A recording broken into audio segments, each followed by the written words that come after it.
अस्सलाम वालेकुम। Dubai international public school and college Mansehra, ठीक है, क्लास 10th, सब्जेक्ट मैथमेटिक्स, और ये लेक्चर नंबर 28, ठीक है।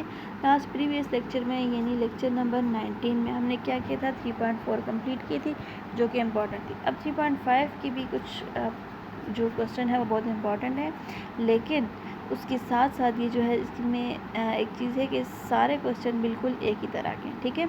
तो फर्स्ट क्वेश्चन कौन सा है, मैं इस क्वेश्चन नंबर 2 यहाँ पे करूँगी, लेकिन फर्स्ट उसी तरह से है,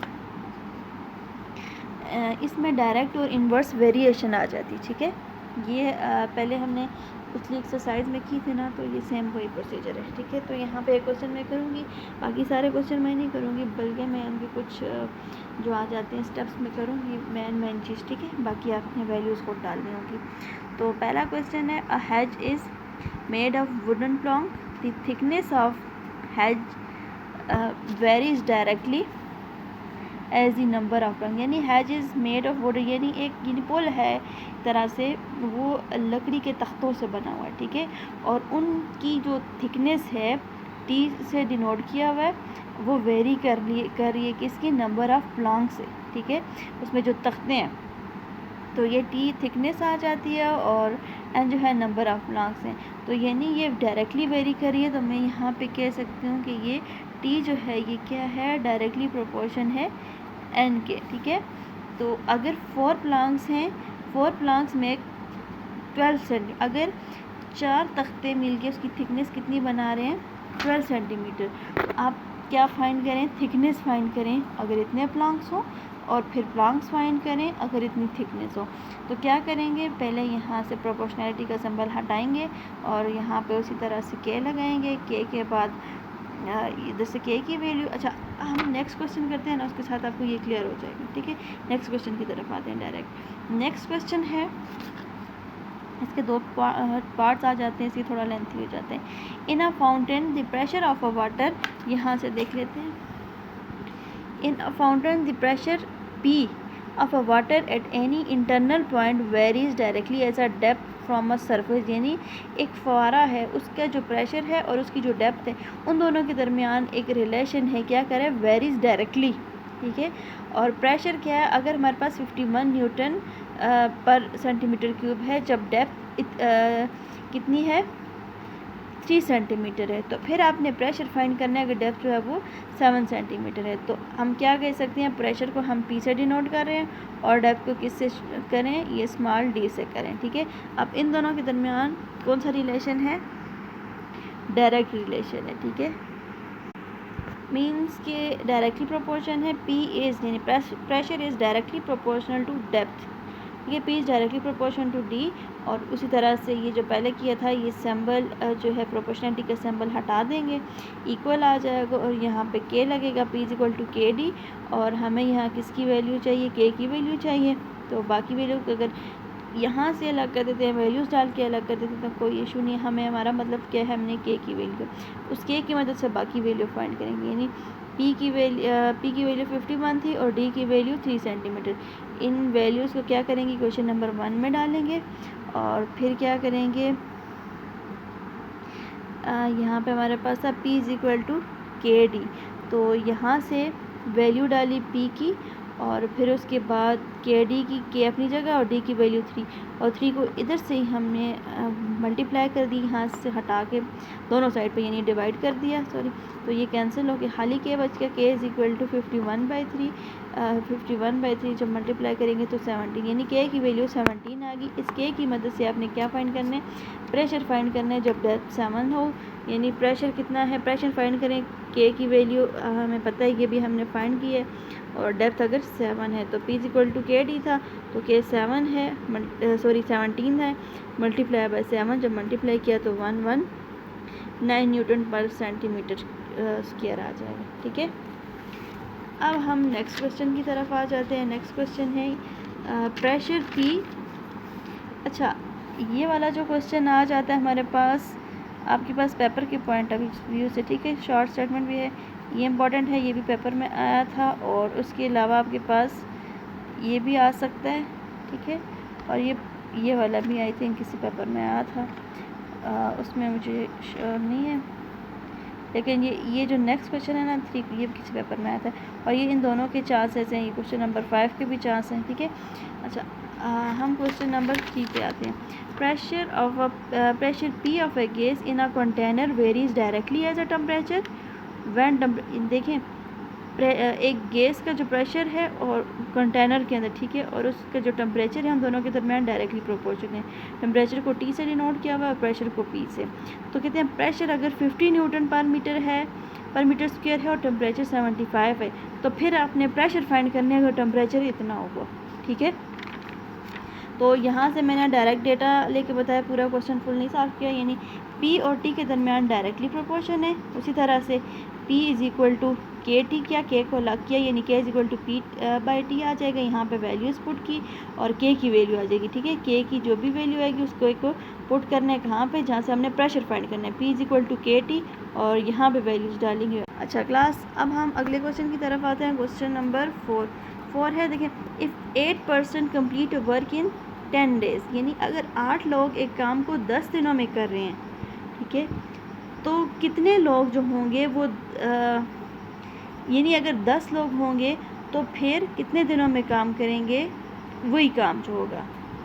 नहीं, क्वेश्चन है 8 लोग 10 दिनों में एक काम कर रहे हैं, 8 लोग हैं, ठीक है, तो फिर क्या कितने दिन लगेंगे जब हमारे पास 10 लोग होंगे। तो यानी 8 लोग अगर 10 दिनों में काम करें तो 10 लोग कितने दिनों में काम करें, उसी काम को, काम उतना ही है, तो यानी उनके दरमियान भी डायरेक्टली प्रोपोर्शन आ रहा है, ठीक है।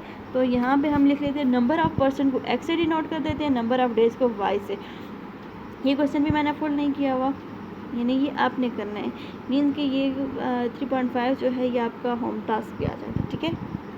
बहुत इजी है, इंटरेस्टिंग भी आ जाती है। तो अब हमने क्या करना है, यानी x और y के दरमियान हमारे पास डायरेक्टली प्रोपोर्शन है, x is directly proportion to 1/y, तो यहाँ पे x is equal to k by y। अच्छा, यहाँ पे क्या है, इन्वर्सली प्रोपोर्शन है। इन्वर्सली प्रोपोर्शन क्यों आ जाता है, देखें,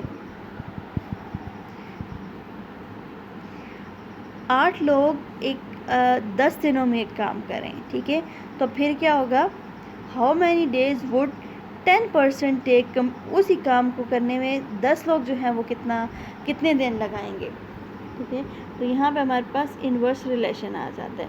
तो x is inversely proportion to 1/y, और इन्वर्सली प्रोपोर्शन में क्या आ जाता है हमारे पास, यहाँ पे इज़ इक्वल टू हटेगा तो क्या आ जाएगा, x is equal to K by Y, K को अकेला करेंगे, K is equal to X Y, यहाँ पे वैल्यू डाल के हमारे पास किसकी वैल्यू आ जाएगी, इस के की वैल्यू आ जाएगी, ठीक है। इस के को हमने कहाँ पुट करना है, जब हमने क्या फाइंड करना है, x फाइंड करना है, ठीक है, number of x sorry y find करना है। How many days would 10% take, यानी पर्सन को x वैल्यू गिवन है और हमने y फाइंड करनी है, तो y किस तरह से फाइंड करेंगे, यहाँ से हमारे पास आ जाएगा, यहाँ से कुछ ये y is equal to K bye x, तो इसमें वैल्यू डालेंगे तो हमारे पास y की वैल्यू आ जाएगी, ठीक है। ये आगे बस सिंपल कैलकुलेशन आ जाती है। उसके बाद अब हम नेक्स्ट क्वेश्चन की तरफ आते हैं। नेक्स्ट क्वेश्चन है हमारा क्वेश्चन नंबर 5 है, volume of gas V varies inversely as pressure P। V और P के दरमियान इन्वर्सली रिलेशन है, ठीक है। गैस का वॉल्यूम और प्रेशर उसका, अगर प्रेशर आपके पास 300 न्यूटन पर मीटर क्यूब है, ठीक है, अगर प्रेशर इतना है और वॉल्यूम जो है वो इतना होगा 4 मीटर, तो फिर आपने क्या फाइंड करना है, प्रेशर फाइंड करना है अगर वॉल्यूम। तो इसको भी सिंपली किया हुआ है किस तरह से, V यहाँ पे पहले ही उन्होंने बता दिया कि इन्वर्सली एज प्रेशर, तो इन्वर्सली प्रोपोर्शन आ जाएगा, V is inversely proportion to 1/P, ठीक है। इस तरह से प्रोपोर्शनलिटी का सिंबल हटाएंगे, इक्वल टू और देन K, यानी V is equal to K by P।